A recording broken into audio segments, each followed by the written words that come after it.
section 7.6. We're jumping over section 7.5. It's also about percentages. It's about, interest rates and compound interest. And that stuff is fine. It's honestly, it's just kind of not my favorite subject. So because I'm the teacher, I decided to skip it. But we are going to do section 7.6 here, which is about probability and percent chance. This is in some sense its own sort of whole area of math. We're of course not going to get deep into the sort of depths of it. We're really just going to kind of talk briefly about it, and just do some relatively simple kind of surface level stuff. But it's pretty interesting. Probability is kind of a measure of the likelihood of an event happening. And so, this can show up day to day just in terms of like, what's the probability, weather forecasts, right? What's the probability that it will rain, right? A 15% chance versus a 50% chance versus a 90% chance or something, right? Those folks don't know the future. They're kind of, doing some calculations and kind of making an estimate, to sort of give a probability or sort of give the odds. Odds would technically be something a little bit different, that something could happen. To do this, we need to do a couple definitions first. We have to kind of build up to it. So the first thing we're going to define here is an experiment. So probability is about sort of measuring sort of the likelihood of the outcome of an experiment. So we need to kind of define that a little bit if we're going to put numbers to things, right? We're not talking about just like, what is the probability that I will,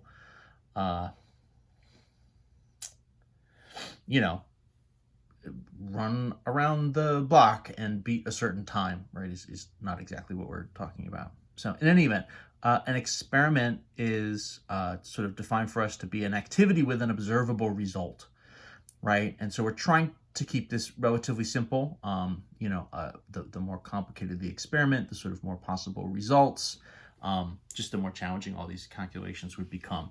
So, this for us would be something like, what about flipping a coin, right?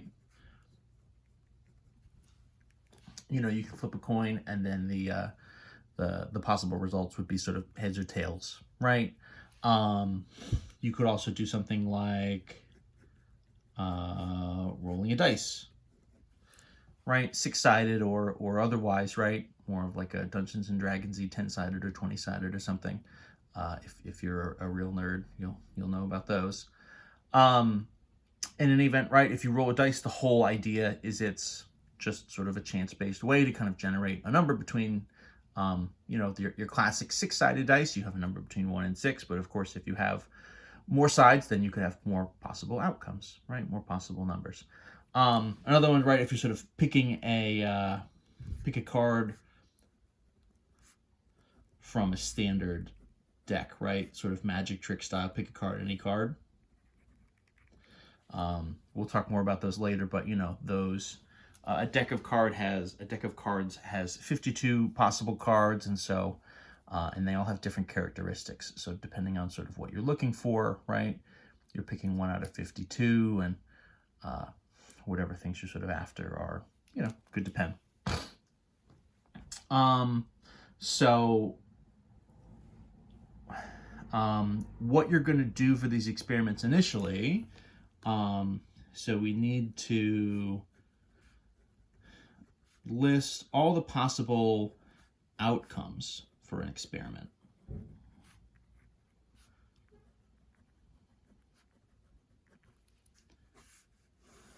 So let's actually kind of dig into the ones that I just listed, right? So the outcomes are all of the possible things that could happen. And so that sort of list of outcomes is going to end up being sort of a number we use. How many outcomes there are is a number we're going to use in our probability calculations. So like a coin flip, right? The outcomes would just be heads or tails, right? Heads with the face, or sort of tails with the other side. I think it's usually an eagle or something, right? the whole idea with a coin essentially, right, is that you have one of two options, right? A coin flip is sort of the idea. You have kind of option A or option B. Normally we talk of this as sort of a 50-50 chance, and we'll sort of, again, get to that when we start talking about percent chances and what that means.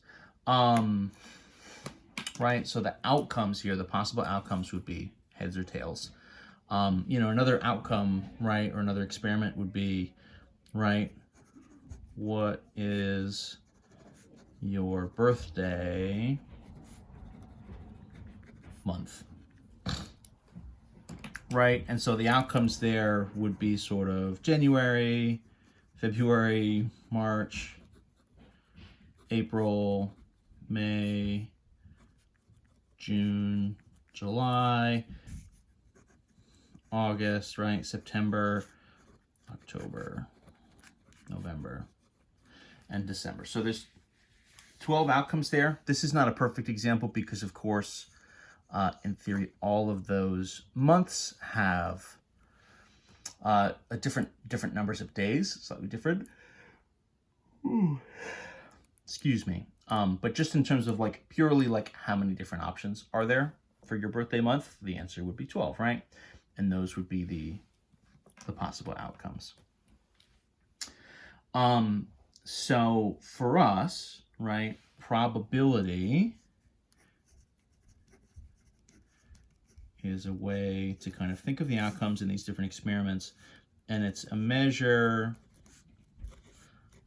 of the likelihood of a certain outcome or outcomes of an experiment.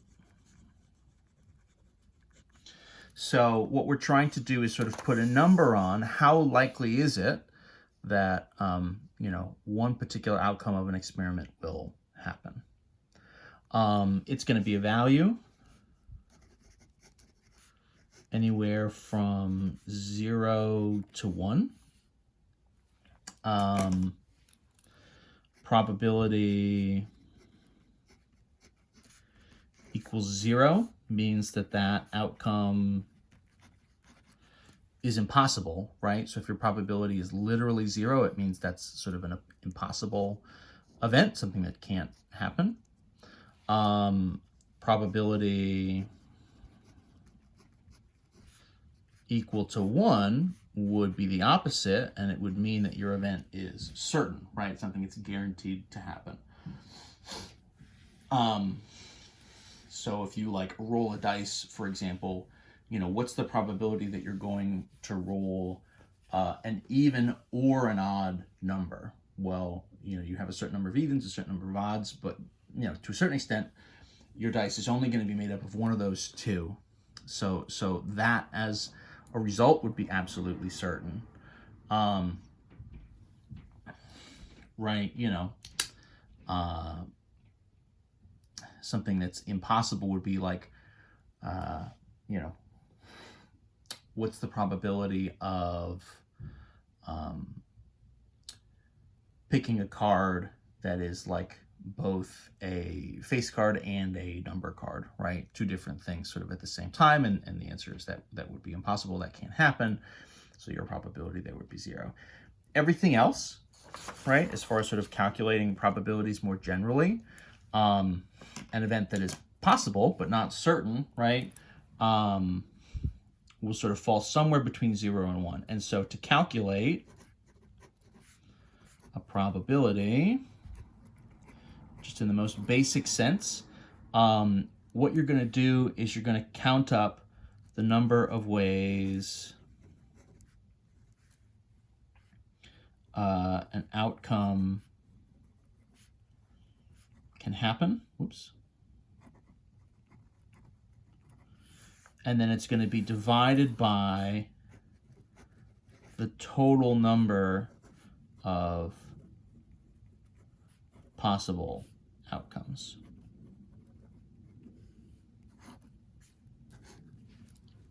Right? And so this is why if you think of something like, winning the lottery, right, has sort of this classic, like very low probability, right, is kind of used as a stand-in for an event that's very unlikely to happen.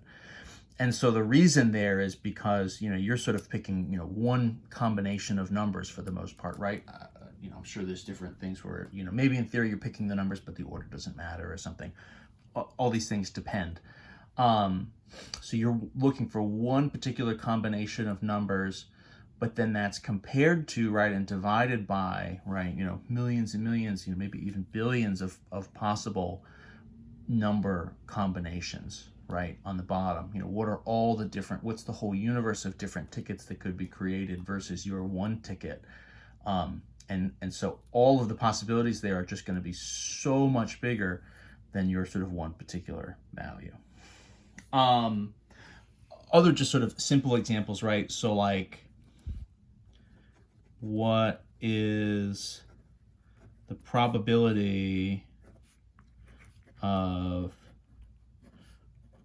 picking a day of the week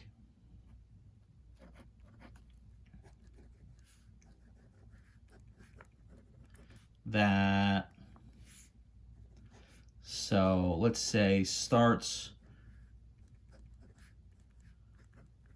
with the letter T, right? So what is the probability of picking a day of the week just kind of at random, right? You're throwing a dart at a calendar or something. So what's the probability you're going to hit on a day of the week that starts with a T? So the sort of winner outcomes here, you have, right, kind of Tuesday, Thursday. So that's 2 versus the total, right, days of the week, right? Sunday, Monday, Tuesday, Wednesday, Thursday, Friday, Saturday, right? The total number is 7. So your probability is literally going to be 2 out of 7, right? That's the idea. That's sort of setting up a simple experiment and then just sort of doing a quick probability calculation. So we just get a fraction, right? If we can't reduce it, we will. 2/7 is not going to reduce, right? So we'll just leave it. That versus something like, what's the probability of throwing a dart at a calendar and hitting a day that ends with the letter Y? This is kind of a goofy one, right? Of course, because every day of the week ends with the word day, and of course, day ends with a Y. So, right, the outcomes here, what we would sort of think of as our successes, 7 successes, right? Sort of out of 7 possibilities. Oops. Oh my gosh, my handwriting got a little bit away from me there. So our probability would be 7 out of 7, which would equal 1, which would mean that sort of that result is certain. It would mean that result is guaranteed, right? So that's just some kind of basic intro stuff. I'm going to pause this video here and we're going to pick up with some additional examples and we're going to dig a little deeper in part 2.